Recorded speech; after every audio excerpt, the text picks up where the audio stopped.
Hi everyone, welcome back to my channel. I'm Shamira Benson, one part of Team Benson, and as you guys know, I have an abundance of black cherry tomatoes. If you've been watching my channel for a while, you'll know that it is crazy in these parts. So we are going to can some today. Okay guys, so I'm gonna be in the kitchen. So I know a lot of you guys have asked me for cooking videos and different things like that. They never get a lot of views. So if you guys wouldn't mind liking and sharing this video with somebody that might want to know what to do with all their cherry tomatoes.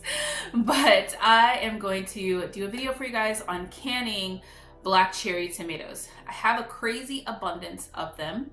So I kind of filmed this whole thing like over like the top, so you guys won't see much of me, but you'll see what I'm doing. So let's get to canning. Okay guys, so we are gonna do this from like overhead type view just because it'll be easier for me. So I'm gonna go ahead and remove all of the stems from my tomatoes and we are gonna get them all washed up. Also gonna fill my big water bath canner with water and also a little bit of vinegar. I'm gonna give it a little bit of a rinse out because that has some calcium in it. And these are brand new jars. I wanted to make sure I had enough, like how many we're gonna fit. So we're gonna wash all these up too in some vinegar and water. So guys, I'm gonna be following the all new book of canning and preserving. It's one of my favorite ones. I got it from Amazon. I'll link it down below. And I'm just gonna do the canned tomatoes 4 easy steps. I'm not gonna be peeling my cherry tomatoes. I'm just gonna leave the skins on them. I think that helps when I'm making sauce to make it like a little bit thicker.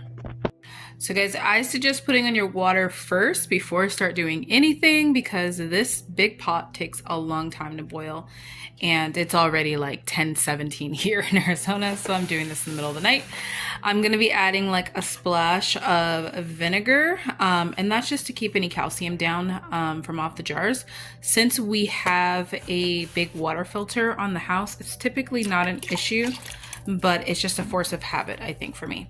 So I'm gonna pop this lid on and then we are going to get this thing to boiling. Now on this side, I've just washed all of my jars. These are brand new jars, so I'm not really worried about them being dirty. And then, but I do still give them a wash in some dish soap and vinegar. And then I'm gonna fill up this sink and with water and a little bit of vinegar so that then we can get the cherry tomatoes washed. Okay guys, we are officially 1 bucket down and we have 1 more to go. And then these ones are the ones that usually are turning green, but they are red now, so we're gonna get those next. Now on this side, we have 1 that is soaking in water and vinegar and then 1 that is just draining that I've already rinsed. So what we're gonna do is start filling the jars with the salt and the lemon juice. Okay guys, so turns out I ran out of lemon juice, so I'm going to be using the ball citric acid. It replaces the lemon juice. I need half a teaspoon of this one, and then I'm going to put a whole teaspoon of salt in there. So I'm going to go ahead and put that at the bottom. We are still waiting for this to boil, so then I'm just going to fill these up with the cherry tomatoes, but not add the hot water because I'm going to hot pack these. But we'll get them all filled up and make sure that we have enough. Okay guys, so we are now boiling water. That is nice. Oop, and hot. So we have some boiling water that I'm going to be putting inside the jars. So I just put these covers on them so that then nothing got into them while we waited. So we're going to go ahead and we're going to fill these with boiling water. And then we're going to wipe the rims with some vinegar. Just like a little bit of vinegar just to make sure that there's nothing sticky on it. And then we're gonna put the lids on, the rings on, fingertip tight. So let's do that next.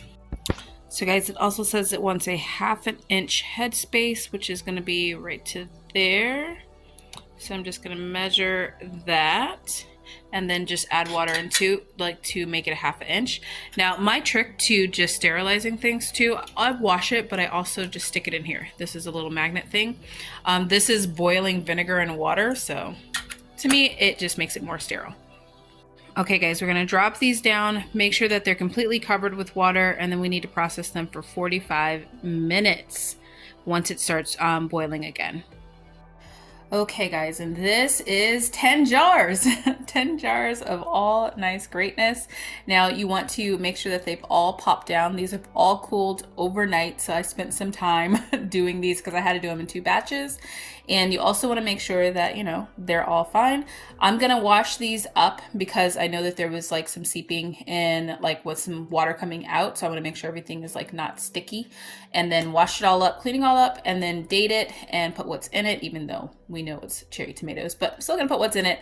And then I'm gonna put that into our cabinet.